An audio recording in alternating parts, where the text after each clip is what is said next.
in any way, where text to images was a year ago.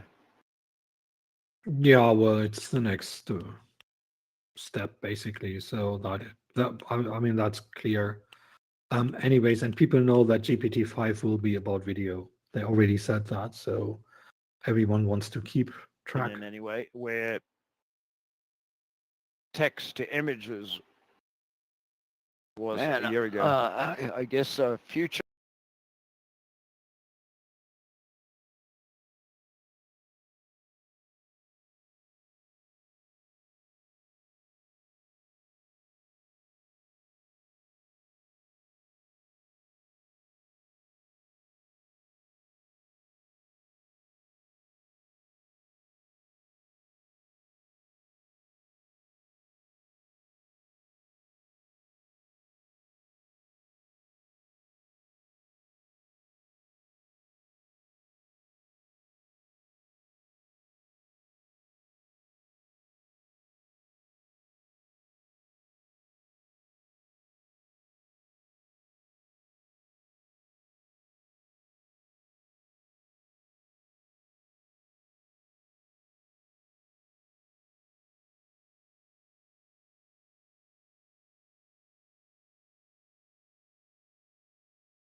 All right.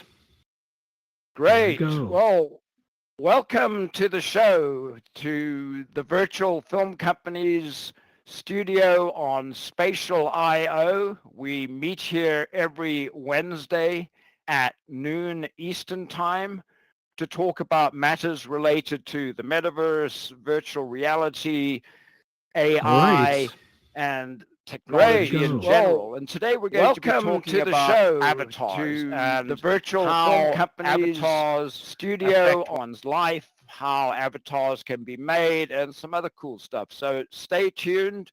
If you would like to join in, come to Spatial I/O. You can also watch this on YouTube or Twitch.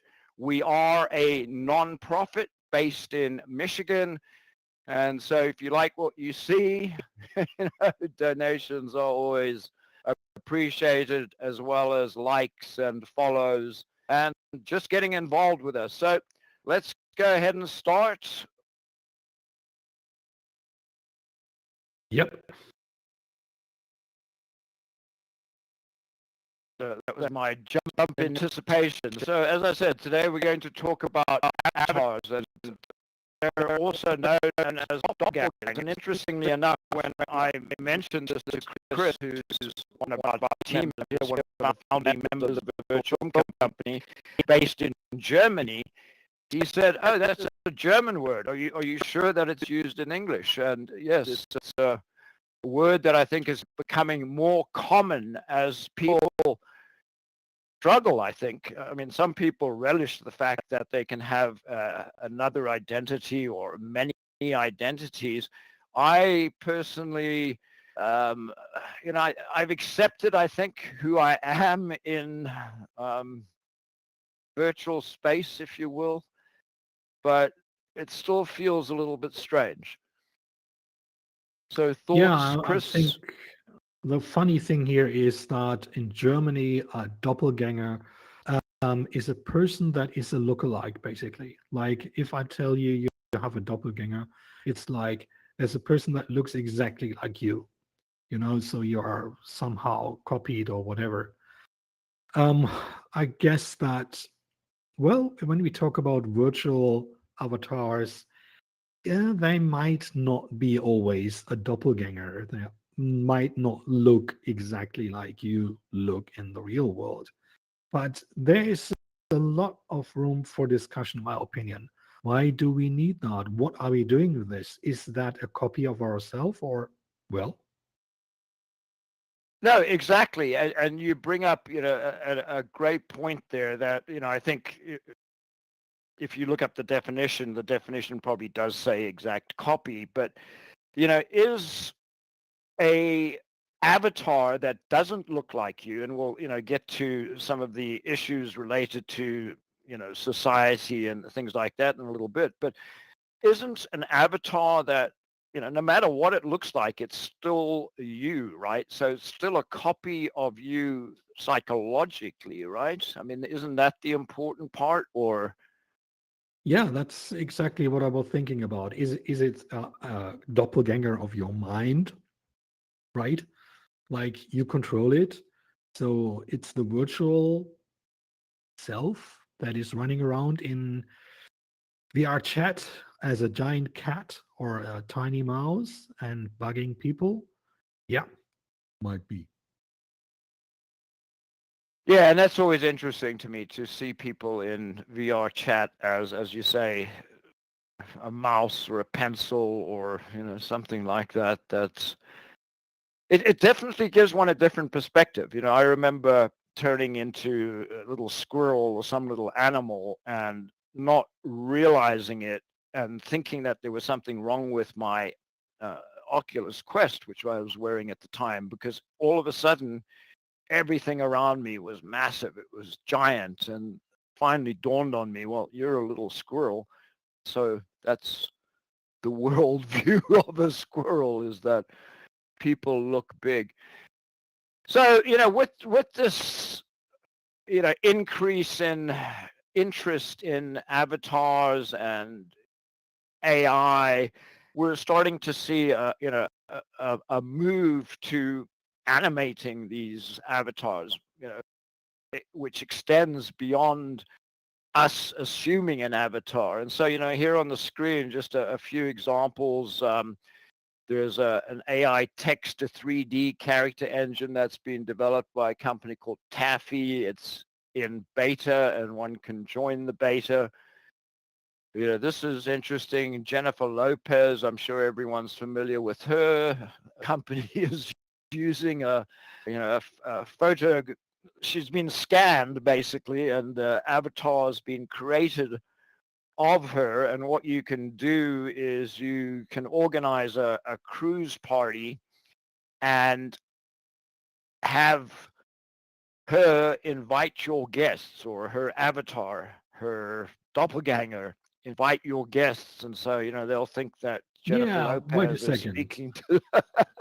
Wait a second. And that's the big question here. If this is just a 3D model looking like Jennifer Lopez, and we just said that a doppelganger is basically something like a copy of your personality, of your mind, whatever. Well, in this case, it would just be the hull. I mean, it's just the 3D scan. And if that thing is doing something, big question, this avatar's running around greeting guests. Is that Jennifer Lopez sitting at home on her smartphone or PC greeting your people with this virtual avatar? I guess not. So it might be a different person playing it or an AI. So is that still a doppelganger? Well, we could discuss that. Well, that brings up an interesting question, and that is, occasionally people have thought that I was an AI, that I was a robot when I've been in VR. And, Yeah. Ultimately, I mean, people are getting virtual girlfriends, and I presume virtual boyfriends as well. I, don't know about that. I do know about the virtual girlfriends thing. Never heard about a virtual boyfriend. Virtual girlfriend, yes. I just have 6 at the moment, so but yeah, they're not getting But jealous. people find that appealing, though. I mean, I think that's the thing here is that there's a certain number of people apparently out there that find a virtual girlfriend and pictures of this virtual girlfriend as good as a real girlfriend. I don't know, but I've got the feeling that many people might think they're better than the real one. No, I mean, well, that it's might be, Oh goodness. that might be, and I think that goes back to the question of the avatar.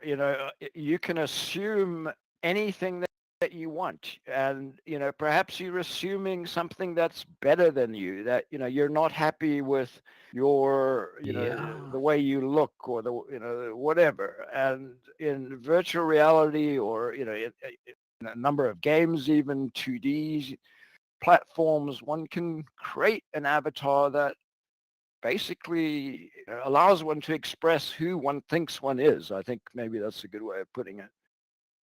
yeah, but this is going into this problematic type of thinking. Let's say I would like to have another person like this or that. And if this person is not like that in the real world, I will just make a new one that is 100% fitting to what I want. So it's a Yeah. very, very selfish way. Well, I think it's in an interesting light where even let's just talk about filters, and this off topic with this, but we've seen people in person and then they show pictures of themselves with a filter on, and it's like, well, this is how they feel comfortable with presenting themselves to letting people see them. So I don't know. What is authentic? Do you it's I feel like the lines have been being blurred for a while, even Photoshop for years. People would just have their photos professionally retouched. So I feel like there's some kind of comfort people feel in being somebody or another version of themselves when it comes to presenting themselves publicly. So I don't know. I don't know. I think it's open to interpretation, but I do For think sure it is. that it raises with the virtual girlfriends and whatnot. For people that are single, obviously they could date multiple people, but I think it's going to open the question up of fidelity. Like, is it cheating if you're dating somebody, or does that mean your relationship is like a poly relationship? Like, oh, well, we're just exclusive, but he is allowed to, they're allowed to have a virtual girlfriend. Yeah, Yeah. I think that issue has been discussed before, and I mean, what's the difference? I mean, it goes back to, I think, the question of emotional attachment, and whether we're talking about something that's totally devoid of emotions, which I don't think is possible unless you're suffering from some sort of mental disease. And so, how can one have a virtual girlfriend and not be cheating? I mean, I don't think that it's well, the fact that one doesn't have sex with them, but we're even getting to that point though, where there are people working on X-rated avatars, and anyway, Well, anything for the sake of entertaining, right? Anything, if there's a level of entertainment in anything, people are going to find a way to create something to meet that demand, right? That's supply and demand, right? I think it's not going to go away. Right.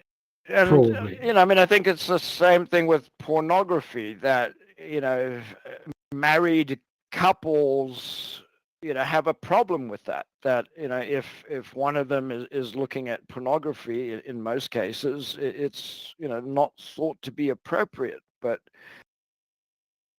this whole virtual world is really interesting. I mean, one looks at the slide behind us, one can now basically create a avatar and go back in history and create pictures of yourself with Julius Caesar or whoever. So Yeah, wait a second. No, here I think it's different in this way. is it Like, okay?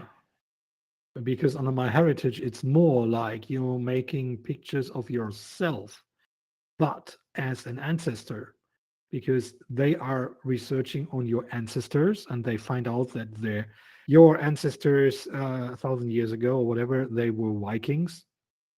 And then you can make a picture of yourself with your Okay, face, okay. let's say as a Viking, because your grandmother was a Viking or whatever. So that is the point. It's the relation of, hey, my grandmom might have looked like this, right? That's the point.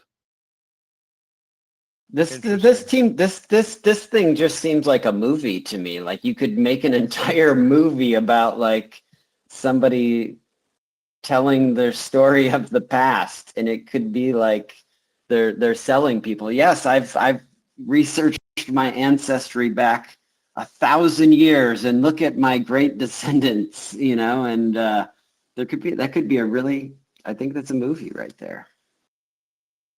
Well, this reminded me, and that's why I thought this is what this was, I think, was it our last show or the previous show? But anyway, Chris brought on that example of Einstein, where some of these companies are now allowing one to meet and talk with avatars of famous people. Unfortunately, the filters are not there, and so you can talk with some famous people who are very notorious, which I don't know if it's good or bad, but that does, I think, raise this whole question of ethics, and that's something we definitely need to address, and that's the ethics of avatars. And as you can see on the screen behind us, we've listed a few, age, race, sex, whether one's a fairy or another inanimate object, and how one's perceived, culture, and the list goes on. I think it's definitely interesting. Thoughts, Chris, Eric? Sure. I mean, that's, as we already talked about that, is that a doppelganger? So should it reflect your age and your race and your sex and your cultural identity? Like, should people, when they walk into a virtual room with some other users, should they be able to see like, oh, this person is coming from Africa maybe, or from Europe, or from wherever? Um, is that important? For some people, it for sure is important. And it, I guess, depends where you are. Where do you meet? Is that a business meeting? That's for sure completely different from a game room. So in that case, well, because we have those unlimited possibilities, I think most people will use not just one avatar, they will have 100 in the end. And when we think back to the first slides that we had, now that Taffy, for example, is generating something where you can just write a prompt, right? Like with ChatGPT, but there's not just getting back an answer. No, there's getting back an avatar. You write the prompt how you would like your avatar to be. You can generate 10 avatars within a minute, probably. Yeah, those are cool. I mean, so when I love the possibilities, you know, even to hear that, oh, you can create 10 avatars in a minute. But when I see this as far as like the ethics of avatars, the thing that's been sticking with me, you know, in this month of June, wrapping up this Pride Month, is the statement of pro-choice. You know, so many people, you know, you can choose to be whatever you want to be. And there's such it's very liberating and powerful. And I feel like that's one of the things that makes this world in virtual reality different. Endless possibilities. We've talked about it before.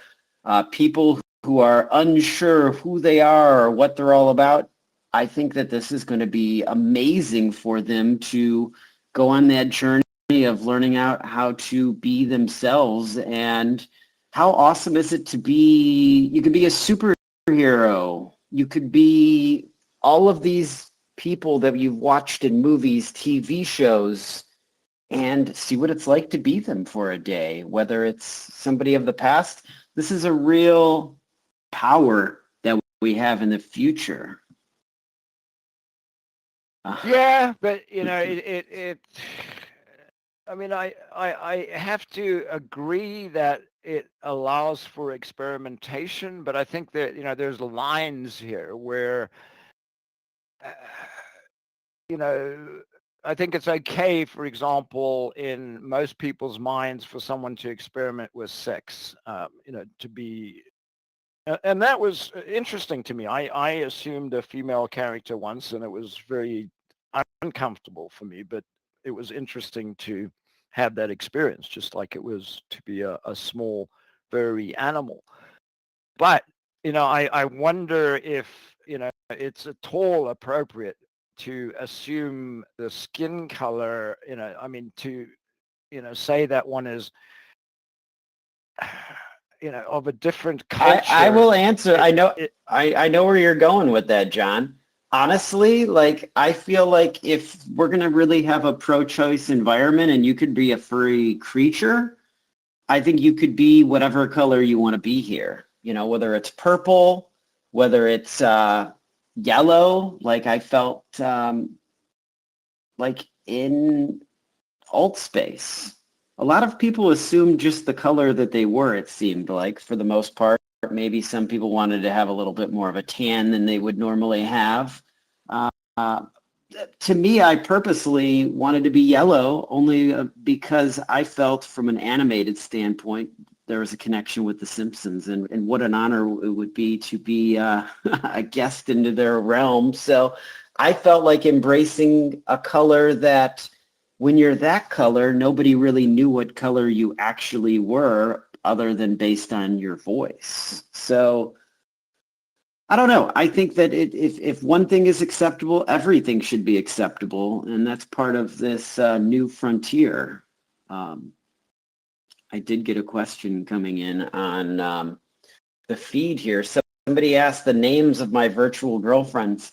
Well, I'm yet to have I'm yet to have Who's a asking virtual those questions? girlfriend.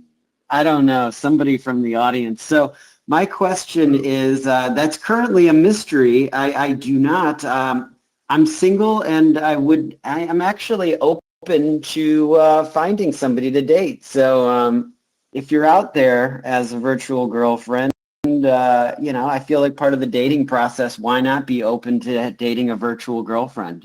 I guess it's part of being in this world, right? $29.99 will get you a virtual girlfriend. I don't know how much it is. Yeah, how much is it? How much is it? If we're going to talk about it, we should be able to provide an accurate number. I have Sorry, is not that looked the into one it from personally. 29.99? Is that the one from Aldi or sure? No, I just threw that number out. I mean, there's got to be a price, and it might even be higher than that in terms of what people are willing to pay for a package. Well, I think it's like, something. I think it's, yeah, I think it's like any other app, right? It depends how much service you want and what your demands are. I'm sure it could be, there's a free girlfriend, but she probably doesn't do very much. A free girlfriend?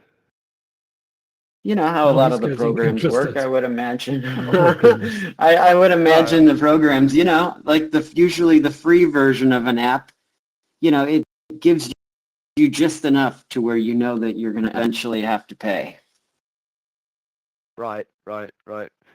Yeah, and I suppose one could, type something into Chat GPT and say, pretend you're my girlfriend and say something nice to me or sexy or whatever. It would be interesting to try that, perhaps. See what it says.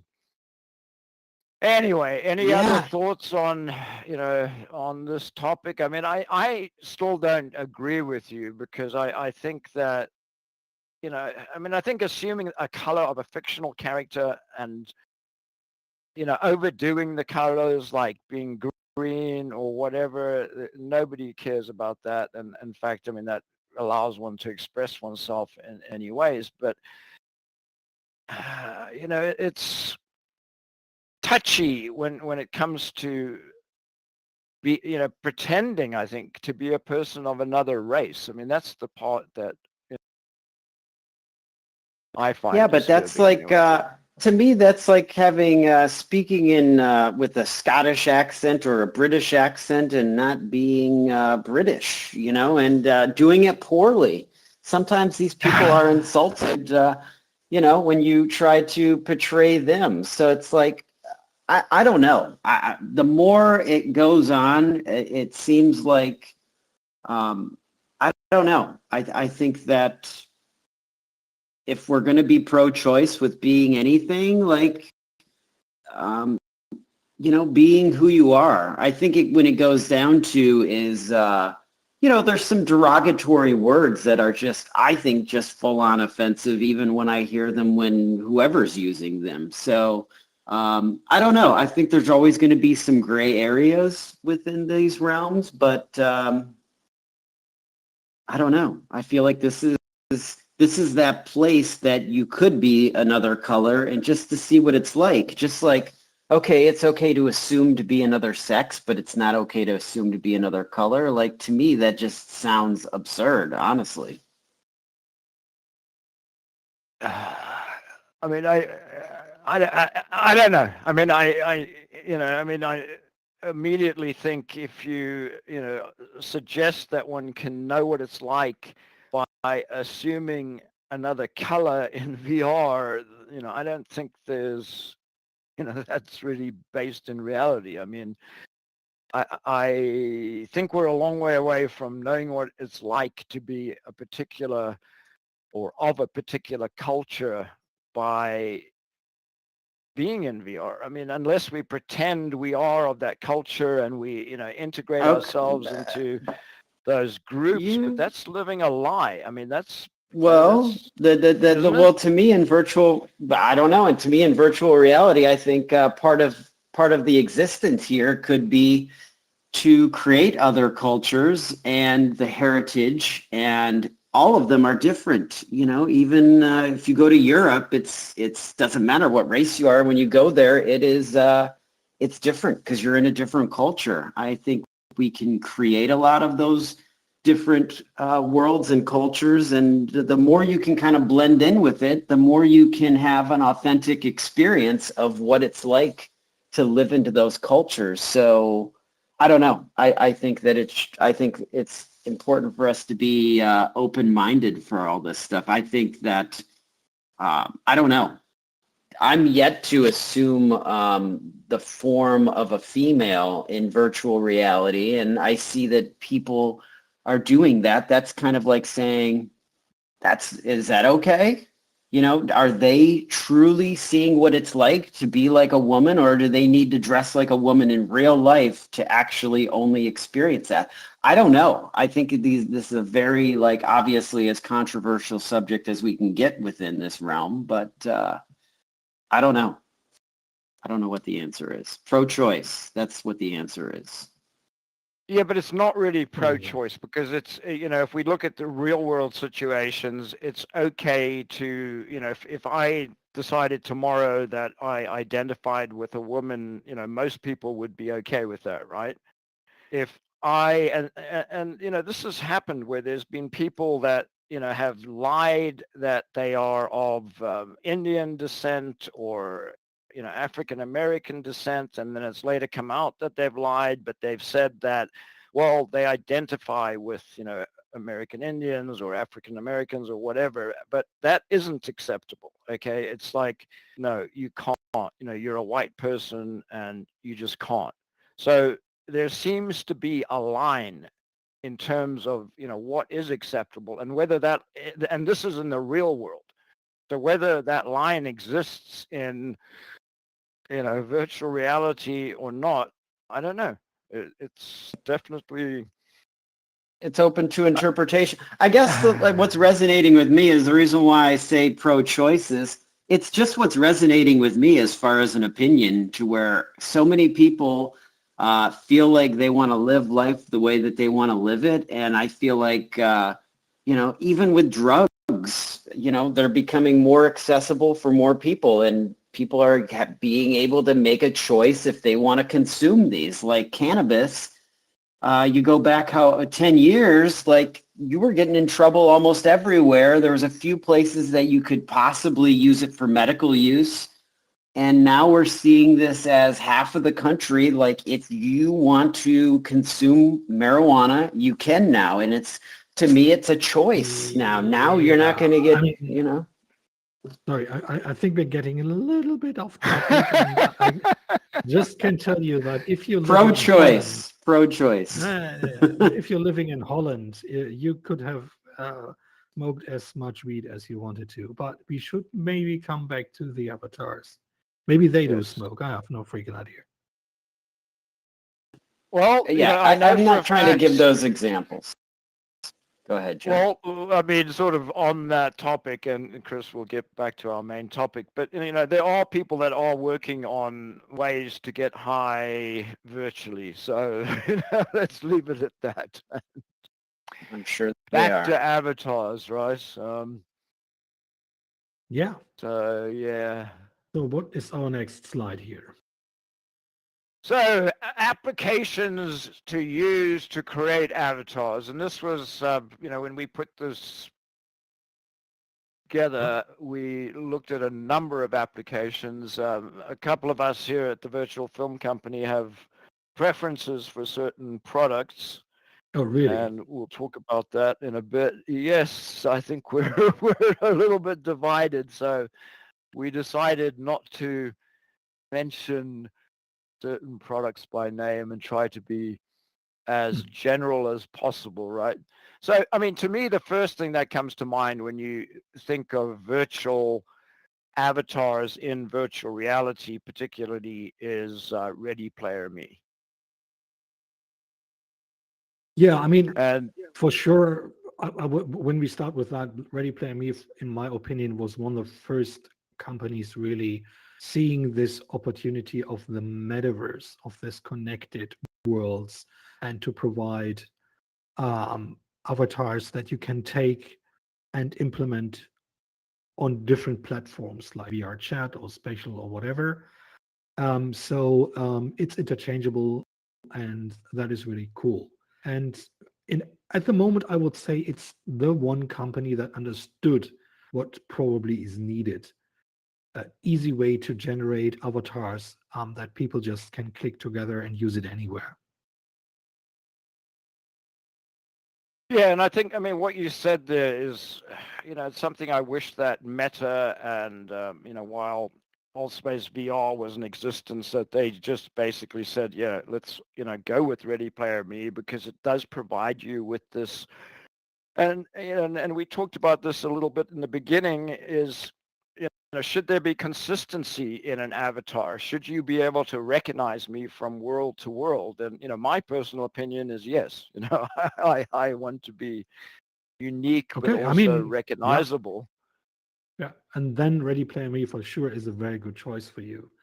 Meanwhile, we probably have to understand or to explain to people that we're not ever did their own character or avatar, that creating an avatar, a 3D model of a person, is quite complex as a process, right? And there's a lot of different things that you have to get around with 3D modeling software, for example, maybe also animation software, and knowing something about anatomy and how to rig a character and all these things. So it was a long way to get to a point where you could just open the software and say, I want this, I want that, and change some points and parameters, and there you go, right? No, exactly. And that's the big advantage of Ready Player Me, in that it allows you to create avatars in two ways. One is that it's allows you to pick the hair and pick the color and the shape and whatever. You just click on things. And the other way is that you can take a photograph of yourself and superimpose it on the face. And, I've seen some very realistic Ready Player Me avatars. And, there's also, and I think this brings up, another aspect of avatars that we haven't talked about, and that is, and, we do have a Miriam in our studio today who mentioned that she designs avatars for spatial, but, I see avatars as being a cottage industry where, people are going to want something more than Ready Player Me, which, goes to some of these other programs on the list here. But it also goes to your point, Chris, that, if you used Character Creator, for example, to create an avatar, you have to know about rigging, you have to know about decimation, you have to know about a whole bunch of things that, probably 99.9% of the population isn't going to be able to do, and they're not going to spend the money on some of these applications. DAZ, 3D, Blender, they're free, but, Blender, I used to use Studio Max, 3D Max, and Blender is as powerful, I think, but man, it's just got so many little nooks and crannies that one needs to be familiar with. So again, don't see a regular person just downloading Blender and all of a sudden making an avatar. Maybe I'm wrong. Maybe there are people Right. out there that can do it. No, I can't. what I see this as, John, is this: if I was an artist and you're seeing where art is going and you like to draw characters, like this to me is, you should be learning this, because this is going to be a market. People are going to want custom looks. They're going to want things drawn, and I see this as a huge job opportunity market to learn. to whatever level you're going to do. Even if you don't want to learn all the rigging and stuff like that, you could do the drawing and get somebody else to do those elements of it. So I see this could be like multiple different jobs. No, definitely. And I mean, you brought something to mind that I hadn't thought about for many, many years. But, as a photographer many, many years ago, we, it, in school, used to use human figurines made out of wood that you could arrange into different shapes, to learn how to pose people.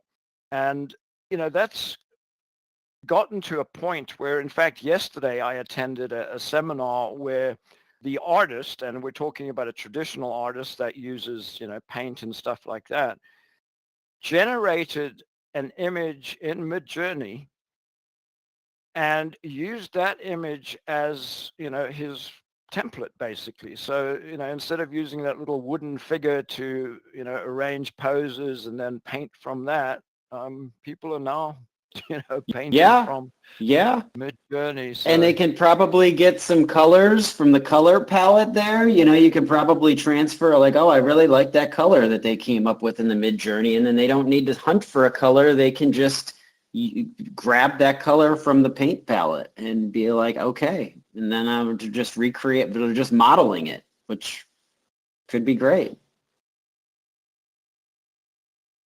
Yeah, and just a final thought on Ready Player Me here and avatars in general, particularly if I think no matter what platform one's dealing with, is that, one can come up with some very fancy avatars, but the bigger they are, the more problems they cause. And I think that's, again, a good selling point for Ready Player Me, where you have this standardized set of avatars, and Ready Player Me avatars can now be pulled into both Unity and Unreal and, used in games. And so, they're very extensible, not only virtual platforms, but games as well.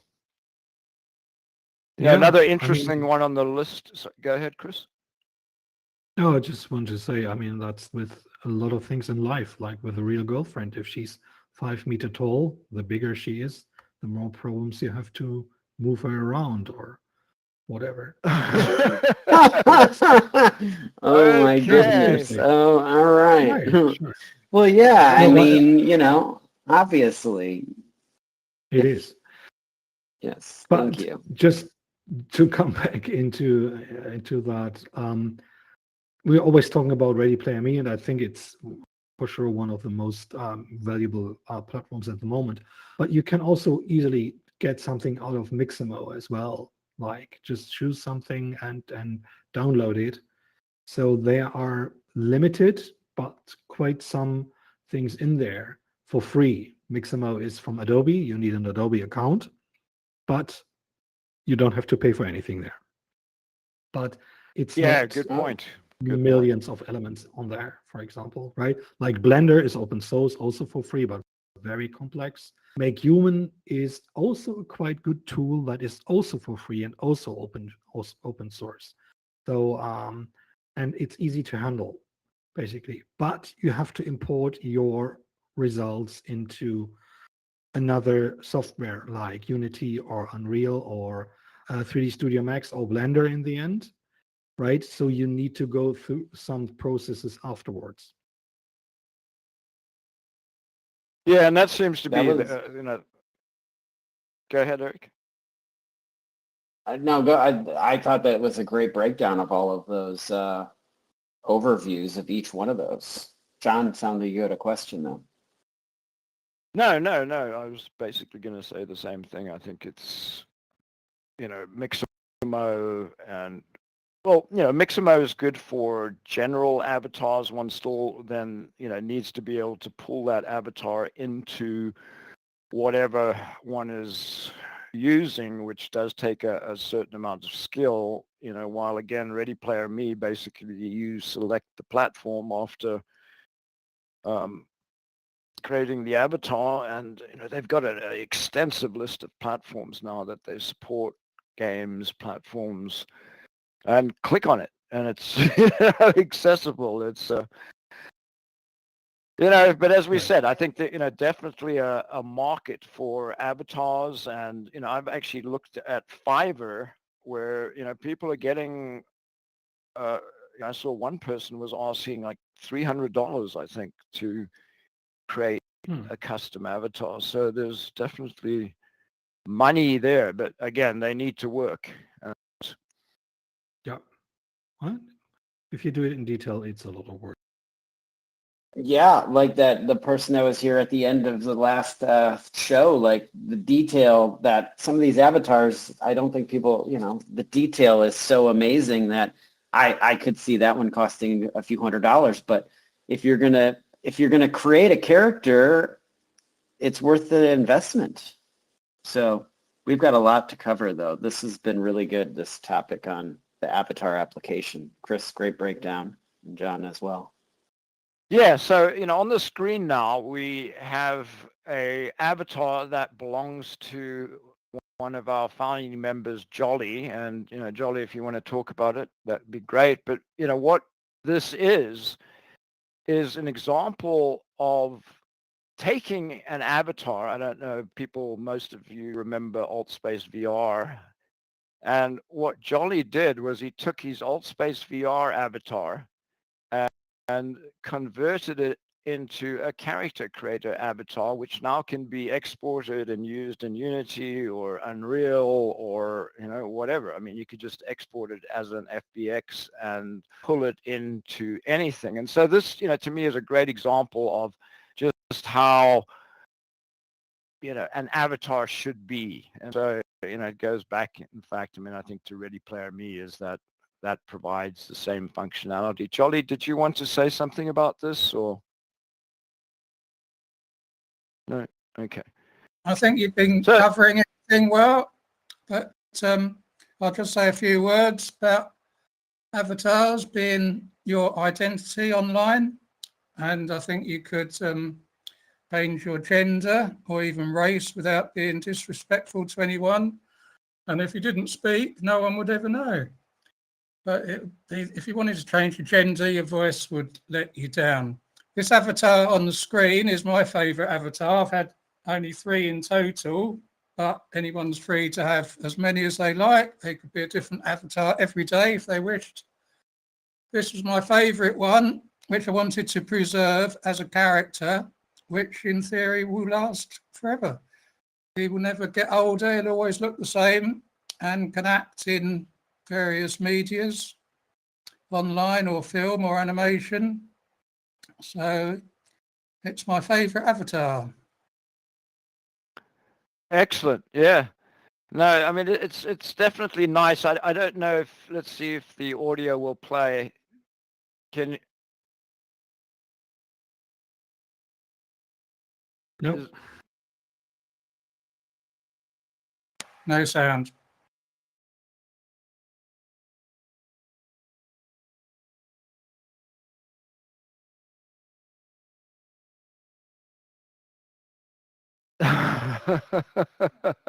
So the thing that I always liked with this, no, we couldn't hear the audio. The thing that I always liked about this one in AltSpace was I always joke that he was from Pandora. Right, where, right. The avatars come from. So, I thought another powerful universe that was built in this whole world, and with all these Avatar movies coming out, I think that I look forward to visiting Pandora at some point. Wait a second, Eric. Those guys from Pandora are blue. It's a dark shade of blue. Like, to me, this purple kind of reminded. It's a very close. Like, if you look at it, it's a very it's a midnight kind of blue. I don't know. That's what it reminded me of, though. It looks like Pandora.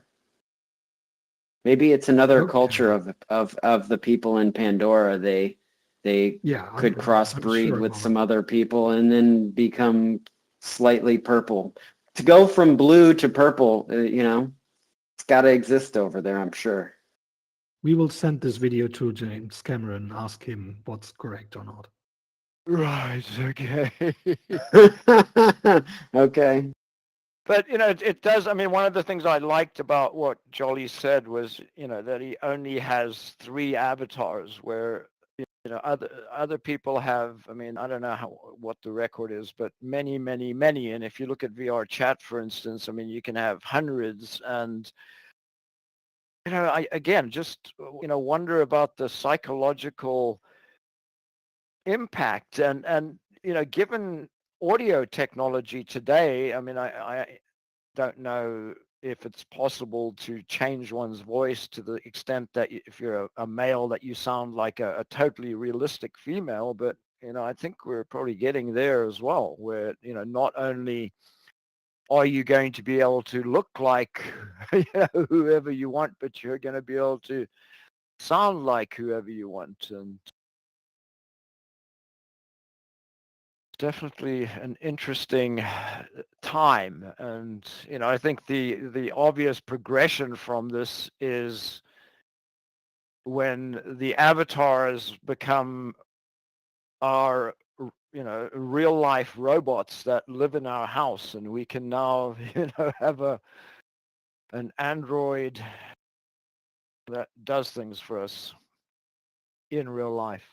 So anyway, thank you, Jolly, for sharing this. And anyone can recognize you if they see you out and about. And another point I was going to make is it's quite interesting to note that all the people in the room here, there's only 2 of us who are using our real names. The other 3 of us are not. So maybe we like to identify